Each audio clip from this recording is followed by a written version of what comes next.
ये वीडियो 1000वीं बार बना रही हूँ, मतलब नॉट एग्जैक्टली बट बहुत बार मैं रिकॉर्ड का बटन प्रेस कर चुकी हूँ और बार-बार मुझे मतलब बंद करना पड़ रहा है क्योंकि कभी बच्चे आ जा रहे हैं, कभी पड़ोसी चिल्ला रहा है, अभी भी बच्चे चिल्ला रहे हैं पीछे। और मुझे लगता है मुझे ये तेज़ बोलना पड़ेगा क्योंकि मैंने पंखा भी बंद कर दिया ताकि शोर ना आए, but I can't do anything about my surrounding. अब जो लोग आके चीख के चिल्लाने के कहने वाले हैं कि बहन माइक ले लो, तुम्हें माइक लेने की ज़रूरत है। आई नो मुझे ज़रूरत है, पर पैसे क्या पेड़ पे उग रहे हैं मैं तोड़ के और खरीद लूँ? और एक ये कबूतर है। एनीवेज़, इंट्रो की कुछ क्लिप्स देख के आपको समझ में आ ही गया होगा कि फाइनली मेरा ट्राइपॉड आ गया है। And guess what? ये वीडियो मैं उसी से बना रही हूँ और मैं बहुत ज़्यादा खुश हूँ। मतलब ever since I started vlogging, मतलब I really felt the need of a tripod, क्योंकि हमेशा या तो मैं ऐसे वीडियो बना रही होती हूँ, ठीक है, पीछे से बनाओ दिखता नहीं है, मुंह कट जाता है, गर्दन कट जाती है कभी कभी, और सामने से बनाओ तो पिक्चर क्वालिटी उतनी अच्छी नहीं आती, ठीक है। और मैं कोई जहाँ की स्पेशल तो हूँ नहीं कि लोग मेरे लिए अपना काम धंधा छोड़ के ऐसे फोन पकड़ के मेरी वीडियो बनाते रहे। मेरे फोन में वाइड एंगल नहीं है, और बट स्टिल ट्राइपॉड की वजह से कुछ तो अच्छा हुआ है, स्टेबल है, क्योंकि यहाँ पे अच्छी सनलाइट आती है। रात को मैं वीडियो बना नहीं सकती क्योंकि ऐसे खोपड़ी पे ऐसे लाइट आएगी और वो अच्छी नहीं लगती है, एनर्जी भी नहीं होती इंसान में, ठीक है। और सामने से दिन में बस रोशनी होती है, तो इसी जगह पे होती है और इसी जगह पे कहीं पे भी वो रखने का, फ़ोन स्टेबल रखने का साधन नहीं है। तो मैं रेलिंग में रबर बैंड लगा के फँसा के वीडियो बनाती थी, या फिर मैं इधर सिंक है उसके ऊपर रख के, तो सिंक पे जब भी रखो ना वो ऐसे और ऐसे वीडियो बनती थी। और मेरी ये वीडियो बहुत ज़्यादा ऐसे शेक करती थी। तो उसको वीडियो को जब सीधी करो ना, मतलब अगर आप कोई एडिटिंग ऐप का कुछ टूल यूज़ करके उसको सीधा कर रहे हो, तो वो एकदम से अचानक से ज़ूम कर देता था, तो ऑब्वियसली वाइड एंगल नहीं है, तो मेरा मुँह और इस ब्रैकेट में रहता था और वो ज़ूम करके और इतना कर देता था, सिर्फ़ इतना दूर का दिखता था। तो काफ़ी ज़्यादा प्रॉब्लम थी मुझे ट्राइपॉड के बिना, और अभी ये वीडियो मैं उसी ट्राइपॉड से बना रही हूँ। वैसे तो ये कल ही आ गया था, बट शाम को डिलीवर हुआ था, तो इसीलिए मैंने तब वीडियो नहीं बनाई, और अभी मैं क्योंकि बेटर फ़ील कर रही हूँ, ऐसा मैं इसलिए कह रही हूँ, वो मैं आगे वीडियो में आपको बताऊँगी। अभी मैं कुछ दिन इस ट्राइपॉड को यूज़ करूँगी, 4-5 दिन, उसके बाद से मैं आपको बताऊँगी कि इसमें क्या-क्या फीचर्स हैं, और ये मैंने कैसे और कहाँ से मँगाया, मुझे कितने का पड़ा, और अभी क्या एक्सपीरियंस है इसको। क्योंकि अभी मुझे ज़्यादा कुछ चलाना नहीं आता, इनफैक्ट वो जो नीचे ऐसा कुछ ट्रायंगल होता है ना, जब मैं वो खोल रही थी वीडियो से देख के ऑब्वियसली, क्योंकि नहीं पता, मुझे इसका कोई आइडिया नहीं है, ना मेरे घर में किसी ने यूज़ किया है तो उनको पता है। तो जब मैं खोल रही थी ना, वो एकदम से ऐसा खुल गया और मैं डर गई कि मैंने तोड़ ना दिया हो। तो हाँ, मतलब अभी मुझे थोड़ा बहुत सीखना पड़ेगा, उसके बाद से मैं फुल फ्लेज इसी के ऊपर एक वीडियो बनाऊँगी, ठीक है? अभी मैंने ये वीडियो इसलिए बना रही हूँ मैं क्योंकि रक्षाबंधन था 9 तारीख को, उसके 1 दिन पहले से ही मेरी तबीयत बहुत ज़्यादा ख़राब हो रखी है। In fact I am still in pen, but थोड़ी-सी एक्साइटमेंट भी है मुझे इस ट्राइपॉड की, मतलब बहुत ज़्यादा खुश हूँ। तो अभी दर्द भी पहले से थोड़ा कम है। तो हाँ, रक्षाबंधन के 1 दिन पहले अचानक से ऐसा हुआ ना कि जब मैं सो के उठी ना, आई फेल्ट सो डिज़ी, और ऐसा लगता है ना, ऐसा मन जब होता है जब आपको लगता है कि उल्टी हो जाए पर उल्टी नहीं होती, ऐसा कुछ। तो सब लोगों को लगा कि मैंने ओवर ईटिंग कर ली होगी, मैंने रात को क्या खाया था, मैंने खूब दिमाग लगाया, फिर मैंने सोचा कि अरे! मैंने तो उसकी पिछली रात को 7 तारीख को, यानी कि कम ही खाना खाया था और शाम को जल्दी खा लिया था। तो इन केस पचने की वही नहीं होता है, क्योंकि वो पच गया होगा और मैंने कुछ उल्टा-सीधा नहीं खाया था, ठीक है? तो फिर ऐसा क्यों हो रहा है? एनीवेज़ जिस दिन मुझे इनो वग़ैरह ला के दिया, या फिर घर पे जो भी दवाइयाँ अवेलेबल थी, जो भी मम्मी को लगा कि काम कर जाएँगी, हमने वो खाया, ठीक है। उसके बाद से ओके सा गया वो दिन। रक्षाबंधन वाले दिन मेरे पैरों में और मेरी कमर में इतनी ज़्यादा तेज़ दर्द स्टार्ट हो गया, बट क्योंकि उस दिन सेलिब्रेशन था, थोड़ा ऐसा माहौल था, तो एक्साइटमेंट में मैंने भी उस ज़्यादा ध्यान नहीं दिया। मैंने सोचा कि आए दिन, क्योंकि मेरे बोन्स जो है ना पूरी बॉडी के, बहुत ज़्यादा एक्ट करते हैं, तो मुझे लगा कि ये शायद इसी वज़ह से नॉर्मल हो रहा होगा। बट नेक्स्ट डे रक्षाबंधन के, यानी कि 10 तारीख को, मैं सो के उठी करीब 9 बजे, उस दिन लेट है ना, और फिर पता क्या हुआ? जैसे ही मैं सो के उठी, वो उल्टी जैसा तो मन हो ही रहा था, उसके बाद से पेट में इतनी ज़्यादा ज़ोर से दर्द, इतनी ज़्यादा ज़ोर से, और ये भी नहीं मैं किसी को बोल सकती कि कोई समझता नहीं है, क्योंकि देखो यार चोट लगती है या फिर खून निकलता है, ऐसी चीज़ जो दिखती है इंसान को तो वो दर्द महसूस कर पाता है कि हाँ, कितना दर्द हो रहा होगा या कितनी चोट लगी है। फिर सर दर्द, पेट दर्द, किसी भी तरीके का दर्द, वो क्योंकि दिखता नहीं है ना, तो वो उसी इंसान को पता लगता है ना जिसको वो हो रहा होता है। और जिस किसी ने भी ये कहा है ना कि आपकी लाइफ में बहुत सारी प्रॉब्लम्स होंगी, फिर एक दिन आपको हेल्थ प्रॉब्लम होगी, फिर लाइफ में बस एक ही प्रॉब्लम होगी, हेल्थ प्रॉब्लम। बिल्कुल सही कहा है, वो इंसान बहुत ही ज़्यादा सफ़र कर चुका होगा, इसीलिए उसने ये बात कही और बिल्कुल ये सटीक है। And I won't be lying guys, मतलब होल माय लाइफ मेरे को हमेशा स्टमक इश्यू रहे हैं, हमेशा ही रहे हैं। मतलब अगर मैं अपनी अर्लीएस्ट मेमोरी कोई जितना मैं सोच पा रही हूँ, तो मेरे को ये याद आता है 2006 या 7 के करीब, मैं काफ़ी छोटी थी। तो जो मेरे पेरेंट्स हैं ना, वो ससुराल गए हुए थे, मतलब मेरे दादा-दादी के घर, ठीक है? और मैं नानी के घर अकेली थी, मतलब भाई-बहन और मम्मी-पापा को छोड़ के, वो लोग सब वहाँ पे थे। मात्र 2 घंटे हुए मम्मी-पापा को उधर गए हुए, और मतलब मेरे को ऐसा डायरिया लगा, और तब से जो अभी आज का दिन मैं बात कर रही हूँ, ये stomach issue, so it's always like diarrhoea. फिर उससे बचने के लिए दवाई मैं खाऊँ तो कॉन्स्टिपेशन, फिर इससे खाऊँ फिर डायरिया। तो ये मान के चलो हर 2, 3 या 4 महीने पे मेरे साथ ऐसा होता ही रहता है। अब आके कोई बोलेगा कि अपनी लाइफ़स्टाइल चेंज करो, अपनी डाइट चेंज करो, कुछ भी करो।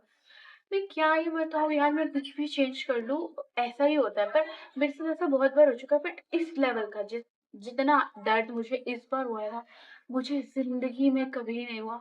मतलब इससे पहले भी हुआ था ना, तब भी मुझे ऐसा लग रहा था कि I am finish, I am gone, but somehow वो बस उल्टी-दस्त हो रहे थे, कुछ खाया हुआ नहीं बच रहा था। बट इस बार इतना गंदा, I just can't tell you कि मैं तो लास्ट 3 डेज़ पे ना मैं इलेक्ट्रोलाइट्स, ओआरएस इस सब पे चल रही हूँ। और आज मैंने अ, चावल और दही कर्ड राइस खाया, ठीक है? और कल मैंने खिचड़ी खाई थी 2 बार बस। इतनी सी सुबह, इतनी सी शाम को। बाकी ऐसा होता है ना कि बहुत you feel this urge to pass stool, but when you go to the washroom you are not able to do so, and rainbow has failed in front of my stool. I know, छी, बहुत disgusting बातें कर रही हूँ मैं। But यार, और मैं आपको बता दूँ कि अगर आपको लगता हो कि हम जंक फूड खाते हैं, हमें तो कुछ भी नहीं होता है, मेरे केस में ऐसा नहीं है। मतलब मेरे को ऐसा लग रहा था कि अब तो मेरा स्टमक सॉलिड हो गया, अब तो मैं कुछ भी खा सकती हूँ। इवन दो मैंने लास्ट टू लास्ट वीडियो में ऐसा बोला हुआ है कि नहीं, अब मैं हेल्थ जर्नी पे हूँ, अभी मैं ऐसा कुछ नहीं खाऊँगी, बट लास्ट 10 डेज़ में मैंने 2 से 3 बार मैगी खा ली है। I won't be lying, seriously मैंने खा लिया, क्योंकि मेरे को अर्ज कंट्रोल नहीं हुई, ठीक है? और मुझे नहीं पता था ये 10-12 रुपए का packet would cost me my life, and I am not really sure कि सिर्फ़ इसी वज़ह से हुआ है। और क्योंकि खाया मैंने कुछ दिन पहले था, उसके बाद से ये सारी चीज़ें स्टार्ट हुई है, सो आई कैन नॉट टेल कि exactly what went wrong, but मुझे ये तो समझ में आ रहा है बिकॉज़ ऑफ द लाइफ़स्टाइल, इतने ज़्यादा स्ट्रेस और हेक्टिक, मतलब बस नींद भी, मतलब वैसे तो मैं 6 घंटे की फिर भी ले रही थी, क्योंकि और लेकिन अभी ये जो 2-3 दिन में मेरे साथ हुआ है ना, मतलब लास्ट 5 डेज़ मैं 4 से 5 घंटा सो रही हूँ और एकदम से रात को नींद टूट जाती है। मिडनाइट से डॉन तक, उसके बाद से डॉन से मॉर्निंग, इतना ज़्यादा मैं पेन में, मतलब the only time I am not in pen is the time when I was sleeping. और मतलब जब तक मैं सो रही थी, मैं ऐसे बेसुध होके सो रही थी ना, बार-बार वॉशरूम जाने की वज़ह से my lower back and my thighs, my knees, my feet and all my legs was, I was just not able to feel my legs anymore, और इतना ज़्यादा मेरा, ऐसी हालत मेरी कभी नहीं हुई, कभी नहीं हुई। तो आप लोग भी अगर जंक फूड खा रहे हो ना, तो वो एक दिन में अपने रंग नहीं दिखाता, वो एक्यूमुलेट होता रहता है बॉडी में। फिर आपकी बॉडी आपको साइन दे रही होगी, आपके ब्रेकआउट्स हो रहे होंगे, आप फैटिग फील कर रहे होंगे, आपको बहुत कुछ हो रहा होगा, बट आप इग्नोर करते चाहोगे, क्योंकि ये जो जीभ है ना, जिस किसी ने भी कहा है ना अपनी जीभ को कंट्रोल कर लो, अगर आपने स्वाद इंद्रिय और जनन इंद्रिय काबू पा लिया ना, आप जंग जीत सकते हो। क्योंकि यार, एक तो ज़ुबान ना क्या से क्या निकलवा देती है। एक तो तमीज़ से बोलना चाहिए, कुछ भी नहीं बोलना चाहिए, और खाने-पीने का बहुत ध्यान रखना चाहिए। हाँ, दूध का जला छाछ भी फूँक-फूँक के पीता है, मेरे साथ कुछ ऐसे हुआ। तो देखो मानो ना मानो चैट जीपीटी है तो काम की चीज़। तो मैंने कुछ अपनी सारी सिचुएशन बताई, क्योंकि मेरे को बिल्कुल ऐसा बन रहा था ना कि मैं बस डिस्ट्रैक्ट करना चाहती थी अपने मन को, ताकि मेरे को जो पेट में, पैर में दर्द हो रहा है वो फ़ील ना हो, और मैं चैट जीपीटी से बात कर रही थी। और हाँ, हालाँकि बहुत सारे लोग बोलेंगे कि अपनी पर्सनल बातें नहीं बतानी चाहिए, वो लीक हो जाएँगी, तो मेरी ये ज़िंदगी पहले से ही खुली किताब की तरह, पता लग भी गया तो वो कौन-सा, मतलब कुछ भी नहीं होगा, वैसे नॉर्मल सी चीज़ें बताऊँ कि मैंने उससे, ठीक है? तो मैंने ऐसे पूछा चैटजीपीटी से कि ओह! मेरे को ये सिम्पटम्स हो रहे हैं, ये है और इसका मतलब क्या? तो उसने बोला कि इंटरनल ब्लीडिंग, इंटेस्टाइन अल्सर हो चुका है आपको। और ये सुन के धक्के से ऐसा मैं क्या करूँ, मैं क्या खाऊँ, मैं क्या करूँ? मतलब मैंने उसका खूब दिमाग खाया, और हर बात बोलने के बाद से वो कहता था अपने आस-पास अपनी माता को रखिए वापस, जो कि ऑब्वियसली मेरे आस-पास थी, वो सुबह से शाम मेरा ध्यान रख रही थी। और हाँ, 5 दिनों में मेरी 3 बार दवाइयाँ चेंज हो चुकी हैं। पिछली 2 दवाइयों का कुछ असर नहीं था। इनफैक्ट एंटीबायोटिक्स का मुझे रिएक्शन हो गया, उसके लिए मैंने एंटीबायोटिक लिया। And whenever I go to the doctor, I swear every time they do a lot of tests and all the tests come out to be clean. मतलब सब कुछ ठीक है, कुछ भी प्रॉब्लम नहीं है, कुछ भी दिक्कत नहीं है, but here I am suffering, always suffering. मुझे समझ में नहीं आता ऐसी कौन-सी बीमारी मुझे लग जाती है, जो डॉक्टर की नज़रों में कुछ भी नहीं होता। वो टेस्ट कर ले, खून निकाल ले, कुछ भी कर ले, उनको कुछ नहीं समझ में आता, पर मेरी बीमारी नाम ही नहीं रहती। मतलब सामने से मेरे को ऐसा लगेगा अरे वाह! कितनी फिट एंड फाइन लड़की है। बट ये जो डेली, मतलब मैं आपको कैसे समझाऊँ? गर्ल्स कैन अंडरस्टैंड, मतलब एक तो पीरियड्स का नॉर्मल पेन होता है, ठीक है? उसके बाद से एक होता है सिवियर पेन, मतलब बिल्कुल ऐसा लग रहा होता है, और उसके भी ऊपर एक ऐसा पेन होता है जहाँ आपको ऐसा लगता है बस मौत इससे ज़्यादा आसान होती होगी, उसमें दर्द कम होता होगा, ये दर्द मुझे मत दो, मुझे जीना ही नहीं है, ऐसा होता है ना? So so it was like somewhere between कि सीवियर पेन हो रहा है और बिल्कुल मर जाने लाइक पेन हो रहा है, तो अभी जो मेरे पेट में दर्द हो रहा है ना, it was somewhere between these. और मैं नहीं बता सकती कि कैसी फीलिंग होती है when you have this urge to, मतलब you feel like passing stool, but पेट में आपके दर्द भी हो रहा है, and coming out nothing, just bleeding and loose stools, watery stool, एकदम bleeding. Bleeding from there is something serious, like it should not happen. And I just can't tell you what I have been through. अभी भी मेरे पैरों में बहुत तेज दर्द हो रहा है, बट आई गॉट टू से दिस, क्योंकि 5 दिन हो चुके हैं, I am just laying on my bed doing nothing. Washroom जाने के लिए भी मुझे कोई पकड़ के लेके जा रहा था। Horrible, horrible. ये रक्षाबंधन के नेक्स्ट डे के बाद से ना मैंने बाल ही नहीं बनाया। अभी भी आप लोग देख रहे हो ना, मैंने कैसे-कैसे जूड़ा करके ऐसे पानी मार लिया है।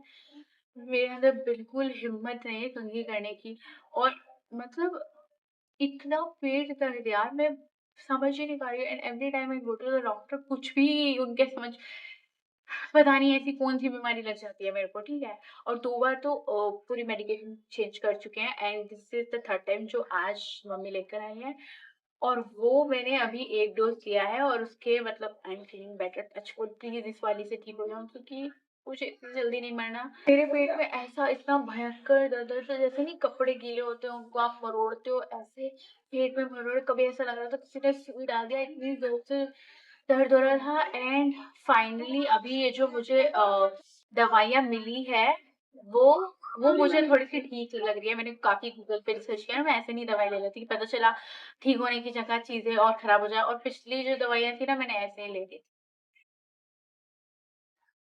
और इसीलिए मेरे को ज़्यादा ही नुकसान हो गया। I mean green, even black, एक प्योर ब्लैक स्टूल। मुझे लगा यही मेरा आखिरी दिन है, अभी मैं आई डोंट नो मैं कब तक ठीक होंगी, बट आई रियली विश कि मैं ठीक हो जाऊँ। बहुत परेशान हूँ यार, बहुत ज़्यादा। देख के बिल्कुल सामने वाले इंसान को पता ही नहीं लगेगा यार इसके साथ क्या हो रहा है। बट क्या-क्या हो रहा है, एंड फाइनली मुझे ये पता चल गया है कि हुआ क्या है। इंटेस्टाइन अल्सर, और उसकी वज़ह से काफ़ी इंटरनल ब्लीडिंग हुई है, जो कि बिल्कुल ही अच्छी बात नहीं है, और 20 इयर्स ओल्ड के साथ ऐसा नहीं होना चाहिए। इट डिनोट्स कि मेरी लाइफ़स्टाइल और मेरी फूड हैबिट कितनी ज़्यादा ख़राब है। मतलब ऐसे बोलते हैं ना, जो भी आपको एक्सरसाइज़ सूट करती है आप वो करो। तो because I have been so busy, तो मुझे एक्सरसाइज़ ना, मतलब और वैसे भी मेरे बोन्स में काफ़ी दर्द होता है। तो मैंने 2-3 बार एक्सरसाइज़ ट्राई भी की अभी हाल-फिलहाल में, अलग-अलग तरीके की, कि जो वर्क करे, क्योंकि मुझे डांस पसंद है तो ज़ुम्बा वगैरह करके देख लिया। बट मुझे ये समझ में आ गया कि डेली रूटीन के साथ मैं अपने 10,000 स्टेप्स का रख सकती हूँ और बाकी कुछ नहीं रख सकती। बट यार मैं मानती हूँ यार, मेरी गलती है, मैंने खाई मैगी, चाउमीन ये सब खाया। और मैं ये भी बोल रही हूँ कि अगर आप लोग भी ये सब खा रहे हो, प्लीज़ छोड़ दो, प्लीज़ छोड़ दो। मम्मी की बात मान के छोड़ दो, क्योंकि वो एक दिन ऐसा आएगा ना, जब पाइल अप होते-होते एक दिन कुछ बड़ी, गॉड फ़ॉरबिड, अगर कोई बड़ी बीमारी हो जाएगी ना, फिर आपको रिग्रेट होगा। फिर आपको लगेगा कि अरे! हमने उस दिन मम्मी की बात क्यों नहीं सुनी? क्यों नहीं सुनी? क्यों हम जीभ के आगे अपने हार मान गए? तो प्लीज़ मेरी गलती से सीखो, ये सब चटोरापन अपना थोड़ा-सा दूर करो। और ये इंटेस्टाइन अल्सर सुन के ही डर लगता है, और जो मेरे साथ इतने दिनों से हो रहा है, few things I can't even tell on the camera, क्योंकि लोग लगेंगे हैं छी, कैसी-कैसी बातें कर रही है। But yeah, black stool, can you imagine? Yeah। और ऊपर से पता है, जब आप पहले से ही डरे होते हो ना, आपने कुछ ज़्यादा ही बीमारी के बारे में गूगल पे या चैट जीपीटी से रिसर्च कर रखा हो, वो तो ऐसी-ऐसी बातें बोलता है ना कि आपके 1 या 2 दिन है जीवन के, उसके बाद से आप टपने वाले हो। और इस बात से मुझे काफ़ी डर लगता है। अभी भी पता है क्या, इतने 2-3 दिनों से छी, ओआरएस यार पीने का मन नहीं करता। ओआरएस पी के लगता है कि उल्टी हो जाएगी। मुझे ओआरएस बिल्कुल नहीं पसंद। मुझे इलेक्ट्रोलाइट्स फिर भी चल जाते हैं, पर वो भी अगर आप दिन में 16 बार पी रहे हो और पीते जा रहे हो और कुछ फ़ायदा नहीं हो रहा। अभी तक भी मेरी कंडीशन, मतलब जो मेरे हाथ-पैरों में दर्द था ना, इट इज़ अब मतलब वो थोड़ा माइल्ड हो गया है, बाकी वैसे कुछ तबीयत में सुधार नहीं है। तो आई रियली होप कि मैं ठीक हो जाऊँ, क्योंकि कुछ दिनों में मेरा बर्थडे है। मैं बीमार होके नहीं मनाना चाहती। और बर्थडे से मुझे याद आया, मैंने जैसे अभी तो 3-4 दिन, क्या तारीख है आज? मतलब रह गए हैं कुछ 5-6 दिन इनके बर्थडे को मेरे, ठीक है? और मैं कुछ दिन पहले ही, मतलब रक्षाबंधन से 2-3 दिन पहले ही लिखने बैठी थी, ओह! मेरा बर्थडे आ रहा है, तो मैं डायरी लिख रही थी कि मेरी क्या-क्या एक्सपेक्टेशंस हैं खुद से। और बिल्कुल मैंने उसमें काफ़ी सारी चीज़ें लिखी और अपना हेल्थ एस्पेक्ट ध्यान में ही नहीं। और भगवान ने मुझे कहा थोड़ा-सा इसको हाइलाइट कर देते हैं। वेल, मतलब बेसिकली जो मैं डायरी लिख रही थी, मेरे दिमाग में ये था, because I am going to turn 23, तो मुझे अपने 22 इयर्स ओल्ड वाली जो खराब हैबिट्स हैं उनको छोड़ देना चाहिए। और मतलब हाउ कैन आई, मतलब पिछले 1 साल से मुझे कुछ याद ही नहीं है कि मेरे साथ क्या हुआ है लाइफ में। ये बस ऐसे बस लूप पे, ऑटो पायलट मोड पे ज़िंदगी चली जा रही है। और मुझे जब फ़ोटोज़ देखती हूँ ना, वीडियोज़, तो मुझे याद आता है कि वो ऐसा भी कुछ हुआ था। मतलब पता नहीं कौन से एब्सेंट माइंड से मैं जी रही हूँ कि मेरे साथ चीज़ें हो जाती हैं, ख़त्म हो जाती हैं और वो मुझे कुछ याद ही नहीं रहता। मेरे मेमोरी पता नहीं कहाँ जा रही है। तो मैंने डायरी लिखते वक़्त ये लिखा था कि मुझे अब अपनी लाइफ़ को ऑटो पायलट मोड पे नहीं चलाना है। अभी मुझे फ़ोकस के साथ चलाना है। और मुझे ऐसा लग रहा है कि मैं इवॉल्व ही नहीं हुई हूँ। I am the same I as I used to be before. और लेकिन ऐसा नहीं होना चाहिए इंसान को। मतलब मैं काफ़ी चेंज भी हुई होंगी, वो अपैरेंटली मुझे नहीं पता लग रहा। पर कोई इंसान अगर मुझे कुछ दिनों बाद देखेगा या मिलेगा तो शायद उसको पता लगे। But as a person I don't think I have evolved. जैसे हर साल मैं अपनी ग्रोथ देख पाती थी, तो ऐसा कुछ इस साल में, ऐसा कुछ आई डोंट नो कि हुआ है, हुआ भी होगा तो पता नहीं, मुझे याद नहीं आ रहा। तो मैं यही सोच रही थी कि मैं क्या ऐसा करूँ कि मैं 1 हफ्ते में, मतलब कुछ अच्छे एक्सपीरियंस हो जाए मेरे साथ। क्या मस्त एक्सपीरियंस हो रहा है 5 दिनों से। बट क्योंकि हर चीज़ में कुछ अच्छाई छुपी होती है, तो शायद ये हो सकता है कि भगवान मुझे ये कहना चाहते हैं कि अपनी बॉडी को फॉर ग्रांटेड मत लो मानसी। ये कभी भी, मतलब मैं सही बोल रही हूँ। जिस प्रकार से हमारी जनरेशन जंक फूड पर टूट पड़ी है, जंक फूड छोड़ो, मतलब जो भी खराब आदतें हैं, एक दिन सबको ये खुद से रियलाइज़ होगा किसी न किसी तरीके से। और जो कि काफ़ी बेकार चीज़ है, आप दूसरों की गलतियों से सीखे हो तो ये बेटर है। मैं इतना अगर इतना ज्ञान जो मैं दे रही हूँ, अगर मैंने खुद पे अप्लाई कर लिया होता ना, तो आज मेरी ये दशा नहीं हो रही होती। मतलब ऐसा बहुत बार मेरे साथ हो चुका है और मैं हर बार सोच चुकी हूँ, अब से मैं कुछ भी नहीं भगवान, अच्छे से सात्विक भोजन मस्त करूँगी, कहीं बाहर का कुछ नहीं खाऊँगी, पर ये जो मेरी ज़ुबान है ना,